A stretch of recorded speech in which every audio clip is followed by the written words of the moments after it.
Hey guys, thank you so much for joining me in another video. So I recently talked about bags from this past fashion month, and I think one thing that was very common is we saw a lot of really bright primary colors, even like teals, orangey reds, metallics. Even this theme of color blocking was really present. Some of these looks I can get behind, others I'm just going to personally look at and appreciate from afar. But I think one color and material combination I personally could not ignore. Somebody that is more on the neutral side. I don't mind a color every now and then, but it was this desert sandy color. It's not quite, I think, of a traditional tan, which is more of a little bit warmer. These are cooler, a little bit like dustier. Think like French beige, a desert clay. It's subtle, it's very neutral, but it was like something I kept noticing. What actually prompted me to make this video was I was just browsing Instagram and I saw Celine on their Instagram just posted this new version of their luggage.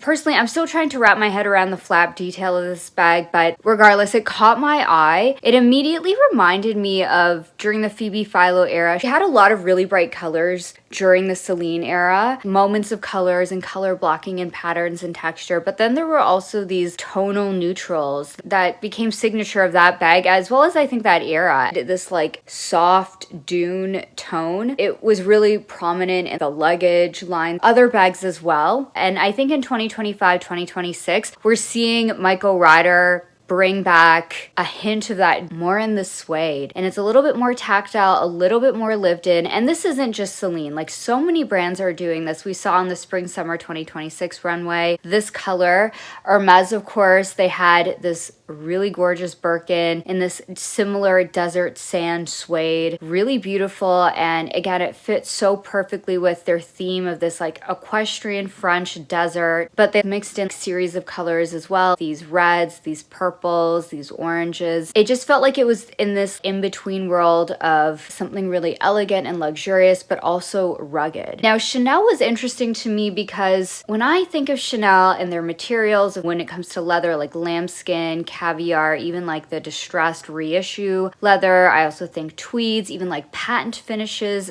shinier finishes. They've definitely done suede in the past before, but they had their version of this rectangular zippered bowling bag. It just felt quite rugged in comparison to, I think, of Virginie era, which was really feminine, and the 22, a very slouchy, relaxed bag. But again, this makes me think of something like rugged, Western. And I was just browsing on their website, just out of curiosity. I don't look at Chanel bags that often, but I was browsing on their website. They had this 25 bag in this backpack version. They also had a series of these two-tone, more of like a warmer suede black leather combination for several of those bags. But Chanel has had some caramels and those colors as well that were really popular. But yeah, it's just this like soft, neutral, sandy suede. Interesting to see for this era. I was looking at Bottega Veneta just out of curiosity, and they have a great selection of suedes, suede neutrals as well. I really like this hot bag in this ecru. Again, that's a Matthieu Blazy creation, but it feels like equally like understated, but also quite lush. And Intrecciato, and then the suede. It's just a really tactile combination. But for me, the brand, when I think of suede that has consistently done suede, it's never just a seasonal thing. I think of YSL, especially under the Vaccarello era. They have always a beautiful selection of suede bags from these beautiful classic tans, these caramel shades, really gorgeous. Again, this is not a trend, I think, for YSL. Like, to me, this is very heritage of YSL. It feels quite Parisian cool, especially in the form of these hobo slung bags over like a really cool like outerwear piece. Something about that feels very YSL to me. Another brand that did suede on the runways was Balenciaga. Now, of course, in the Pier Paolo Pacioli era. I think of Pier Paolo Pacioli, though, I think of colors that are typically on like the brighter, very vibrant and very feminine colors, which we saw. They had this structured flap on the runway done in the suede with this turn lock closure, quite architectural. But I was even looking on what Balenciaga has available now from the previous Demna era. They have these city bags in this camel suede as well as the Rodeo line. Yeah, it's very interesting when I look at these bags. A lot of the styles we're seeing, some hardware being used as gold, but I'm seeing a lot of silver. To me, that just instantly makes makes it more casual. Of course, we saw several new bags from Dior, hobo styles as well, but it just feels a little bit more casual, industrial, and I think almost like a counterpoint to, like, if I think of 2010s, very polished, very elegant styles, the silver just kind of dresses it down a little bit.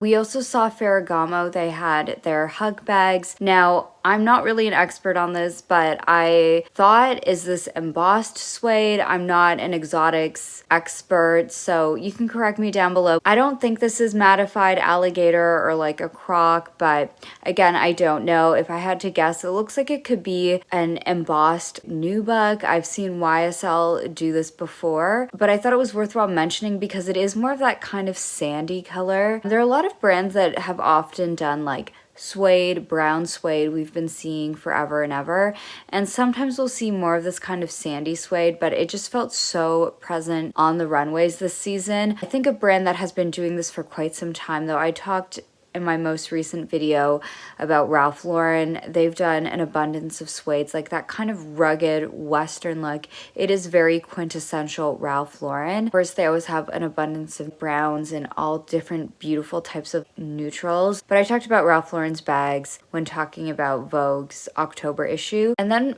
for Coach, for their spring summer 2026 runway, they also had a lot of these kind of sandy colors, sandy hues, as well as a sandy suede barrel bag that they were promoting quite heavily with this kiss lock detail, which I think has now become very signature Coach. So yeah, it's really a color and like material combination that I think you can get at all levels when it comes to handbags, be it from Coach to Hermes, or it's definitely something that you can find vintage. It's not something you necessarily have to buy new. It definitely is a style that I think speaks to something that's more casual, lived in, kind of gives off even like a rugged look.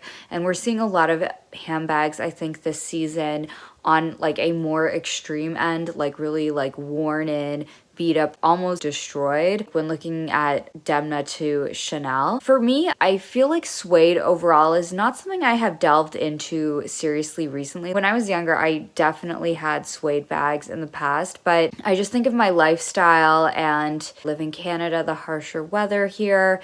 It's just more of a trickier type of material. Maybe it's like something that I try to find vintage. So yeah, anyways, guys, that's my video for today. Are you into this style? Are you looking at this from afar? Do you prefer other suede colors? Like maybe you're more into like a chocolate brown or, you know, a like burgundy, because maybe that's like a little bit more forgiving than like a lighter, really light suede. Please let me know down below. Thank you so much for joining me in another one, and I hope to see you in the next one. Bye.